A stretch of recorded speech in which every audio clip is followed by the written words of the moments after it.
Reflexiones matinales Llave de David les da la bienvenida. El tema de hoy se titula Dos hijos de David en desgracia. El texto a meditar lo encontramos en 2 Samuel 13, versos 1 y 2 que dicen: Aconteció después de esto, que teniendo Absalón, hijo de David, una hermana hermosa que se llamaba Tamar, se enamoró de ella Amnón, hijo de David. Y estaba Amnón angustiado hasta enfermarse por Tamar su hermana, pues por ser ella virgen, le parecía a Amnón que sería difícil hacerle cosa alguna. Él debe pagar la cordera con 4 tantos. Había sido la sentencia que David había dictado inconscientemente contra sí mismo. Al oír la parábola del profeta Natán, y debía ser juzgado en conformidad con su propia sentencia, iban a caer 4 de sus hijos, y la pérdida de cada uno de ellos sería el resultado del pecado del padre. La serie de relatos que siguen es una relación de las desgracias que sobrevinieron a David después de su pecado. Después de su adulterio con Betsabé y su asesinato de Urías, David se transformó en otro hombre. Había perdido mucho de su anterior confianza propia y tampoco regía completamente su reino. El pueblo no le tenía más confianza implícita y por eso hacía oídos sordos a sus admoniciones acerca de los resultados de la rectitud o los males de las transgresiones. Cuando veía a otros proceder según su mal ejemplo, le resultaba difícil reprenderlos. Sus mismos hijos rehusaban obedecerle y ya no respetaban sus consejos. Donde antes había sido fuerte y valiente, ahora se sentía débil y vacilante. Una sensación de vergüenza pendía constantemente sobre él. Los capítulos siguientes describen la sucesión de hechos que, a lo menos, en parte, fueron una consecuencia de la transgresión de David.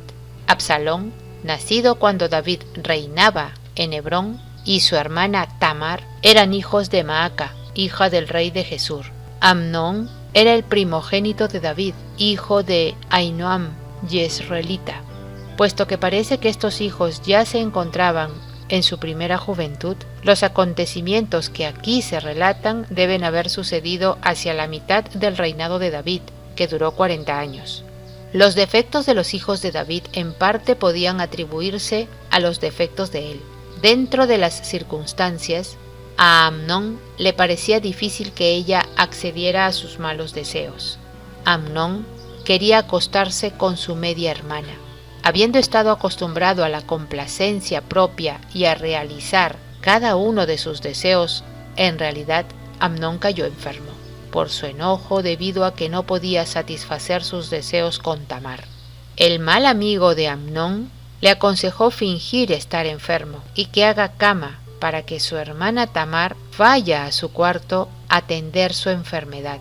Tamar fue inducida a dejar la seguridad de su morada para ir a la de Amnón, donde quedaría a merced de éste.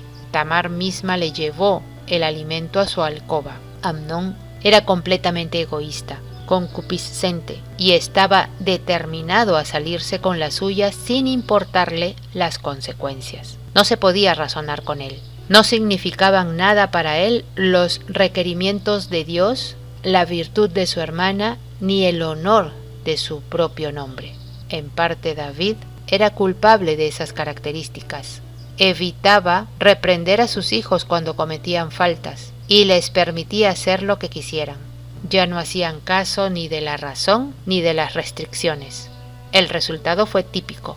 Amnón no era inspirado por el amor sino por la pasión, y al complacer su concupiscencia animal no tuvo más consideración con su hermana, a quien había violado y maltratado cruelmente. La despreció y la odió.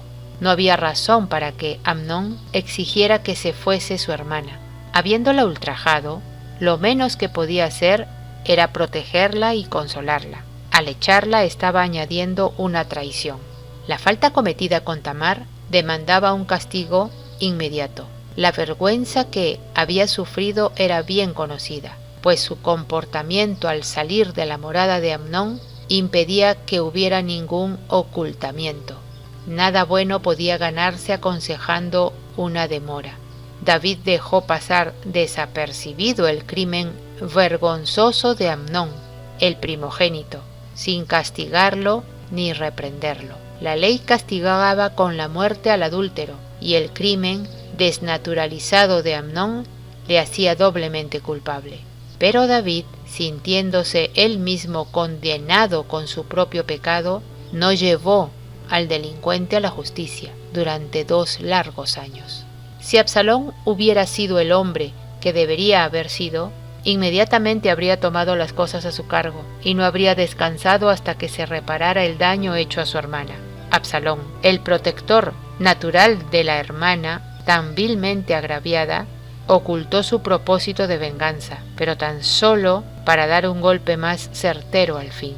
En un festín de los hijos del rey, el borracho e incestuoso Amnón fue muerto por orden de su hermano, y también el mismo rey y todos sus siervos lloraron con muy grandes lamentos.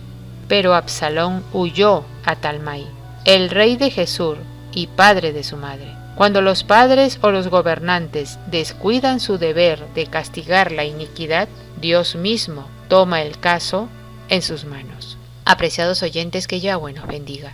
Hasta mañana.